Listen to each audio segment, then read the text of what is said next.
పళ్ళు రాల్తాయి. దొంగతనంగా ఎత్తుకొచ్చింది కాక నా కొడుకు నా ఇష్టం అంటున్నావా? ఎవరిని అడిగి తెచ్చావే? ఎవరు వద్దనుకున్న దానివి వీడిని ఎందుకు ఎత్తుకొచ్చావు? సార్ మీరు స్వర్ణ భర్త. భర్త టూర్ వెళ్ళారన్నారు. ఏయ్, ఎవరు మీరు? ఎవరు మీకు చెప్పింది? సార్ మేము అందుకని వచ్చాం సార్. ఏంటి ఈ రాక్షస్ ఇంటర్వ్యూనా? అది బిజినెస్ మ్యాగజైన్లోనా? అసలు ఏ విధంగా సెలెక్ట్ చేశారు? ఇలాంటి దరిద్రాన్ని కవర్ పేజ్ ఇంటర్వ్యూ చేస్తారా? మీ మ్యాగజైన్ గుడ్ విల్ మొత్తం నాశనం చేసుకుంటారా? బావా, మళ్ళీ ఆ పిలుపు పిలిచావంటే నాలిక చీరేస్తా. ఇది మహిళా లోకానికే మచ్చ తెచ్చిన చీడ పురుగు. దీని జీవితం గురించి ఎలా ప్రచారం చేస్తారు? అసలు దీని బతుకు గురించి, చేసిన దుర్మార్గాల గురించి, దీని అవలక్షణాల గురించి మీకు తెలుసా? దీని బాగోతం నేను చెప్తా, రాసుకోండి. ఎందుకనో టూర్ వెళ్ళానని చెప్పింది, లేకపోతే ఏకంగా పైకెళ్ళాడు అని చెప్పే దౌర్భాగ్యురాలు ఇది. యునో షీజే. నా గురించి ఇంకో మాట మాట్లాడితే మర్యాదగా ఉండదు. మర్యాద గురించి, మర్యాద లక్షణాల గురించి, సభ్యత గురించి, సాంప్రదాయాల గురించి నీకేం తెలుసే? నువ్వో గృహిణివా? నువ్వో వ్యాపారివా? క్లబ్బుల్లో పబ్బుల్లో మందు మగతా తప్ప నీకేం తెలుసే? అసలు ఏనాడైనా బిడ్డను ముద్దాడిందా ఇది తల్లిని అని చెప్పుకోవడానికి? దీని మొహం వీడికి కొత్త, అందుకే అలా ఏడ్చాడు. ఏంటి స్వర్ణ గారు ఇదంతా? మెంటల్ మనిషి. తనని మించి ఎదుగుతున్నానన్న కుళ్ళు. స్త్రీ ద్వేషి. మగాడినన్న అహంకారం. అందుకే లేనిపోనివి కల్పించి చెప్తున్నాడు. చెప్పు తెగుద్ది. నేను చెప్పేది అబద్ధమైతే ఈ రాక్షసినే చెప్పమనండి. ఈవిడి గారి ఎదుగుదల ఎక్కడ ప్రారంభమైంది, చేసిన వ్యాపారం ఏంటి, పెట్టిన పెట్టుబడి ఎంత, ఏమేం వ్యాపారాలు చేసింది, ఇప్పుడు ఇప్పుడు ఇప్పుడు చెప్పమనండి.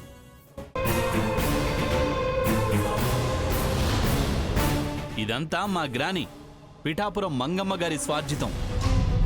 ఈ మాయలాడి ఇదిగో ఈ దగాకోర్లతో చేతులు కలిపి. సాకే, నా పేరు ప్రస్తావించకు. ఏ నీ చరిత్ర బయటపడుతుందనా? వీరి ప్రయాణంలో తమరి పాత్ర, ప్రోత్సాహం, ఎదుగుదల వెనుక తమరి హస్తం, ప్రోద్బలం అన్నీ వివరిస్తాను.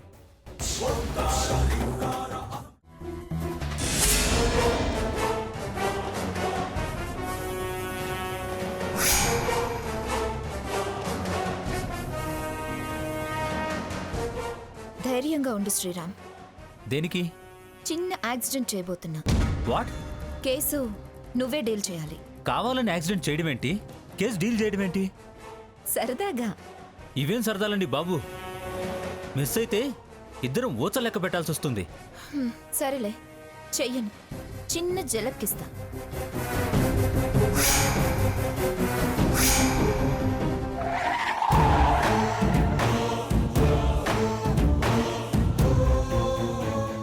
కళ్ళు మూసుకొని కారు నడుపుతున్నావా?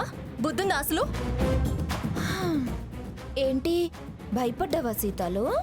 ఏంటి తమాషాగా ఉందా? మీదికి తీసుకొచ్చి భయపడ్డావా అని అడుగుతున్నావు?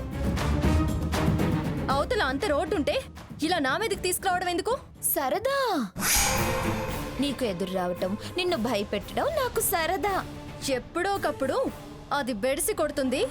ప్రతిఫలం దక్కి శ్రీకృష్ణ జన్మస్థానంలో నీ సరదా కూడా తీరుతుంది. అలాంటి భయాలు నాకేం లేవు. బతకడానికి సొమ్ముంది. కేసు నడపడానికి శ్రీరామ్ లాంటి బ్రిలియంట్ లాయర్ ఉన్నాడు.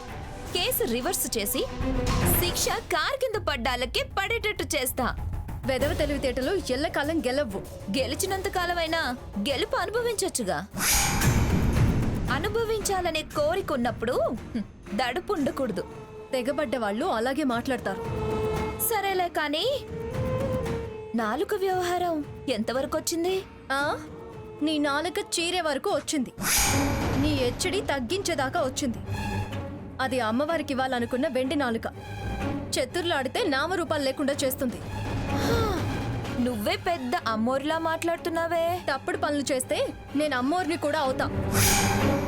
అపర కాళీమాతను కూడా అవుతాను. కదిలించి కోపానికి బలవకు వెళ్ళ. అమ్మమ్మమ్మ అమ్మమ్మమ్మ భయం వేస్తుంది. శ్రీరామ్ ఇప్పుడెలా? గుడ్లురిమితే భయపడతాననుకుంటున్నావా?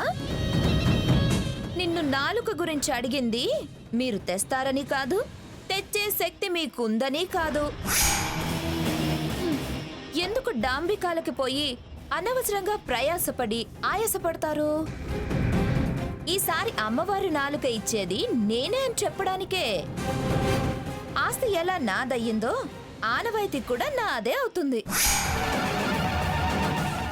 అయ్యేలా చేసుకుంటానని చెప్పడానికే. ప్రయాణం మానుకొని ఆ ముసలావిడ్ని ప్రశాంతంగా విశ్రాంతి తీసుకోమను. ఏయ్, అమ్మమ్మ గారి ఆనవాయితీ ఈ జన్మకి నీది కాదే. ఆవిడ గౌరవ మర్యాదలు నీ సొంతం ఎప్పటికీ కావు. ఆ అడవి బిడ్డల అభిమానం దక్కించుకోవడం అంత తేలిక కాదు. అమ్మవారి దయా దాక్షిణ్యాలు దక్కించుకోవడం అంతకన్నా తేలిక కాదు. సాంప్రదాయాల్ని గౌరవించలేని నీకెందుకు ఆనవాయితీలు? అలాంటి పుణ్య కార్యాలు చేయడానికి ఆస్తి ఉంటే సరిపోతే అర్హత కావాలి. పైగా అదృష్టం కూడా ఉండాలి. ఆస్తులు లాక్కున్నంత తేలిక కాదు ఆ అమ్మవారి కృప దక్కడం. ఈ ప్రయాణం ఆగదు, అమ్మవారి మొక్కుబడి ఆగదు. అది గుర్తుంచుకో.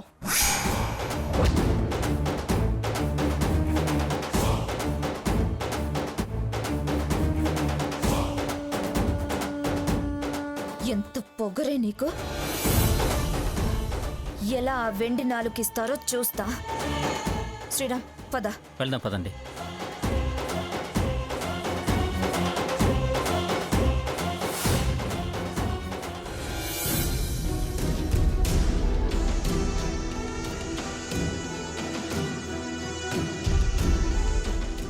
అమ్మా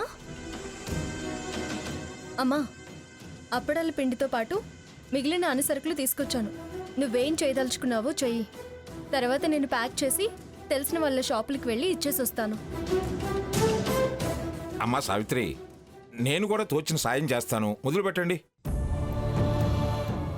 మీరెందుకు బాబాయ్ గారు? ఏదైనా సలహా ఇవ్వండి చాలు. మిగతా పని మేం చేసుకుంటూ వెళ్తాం.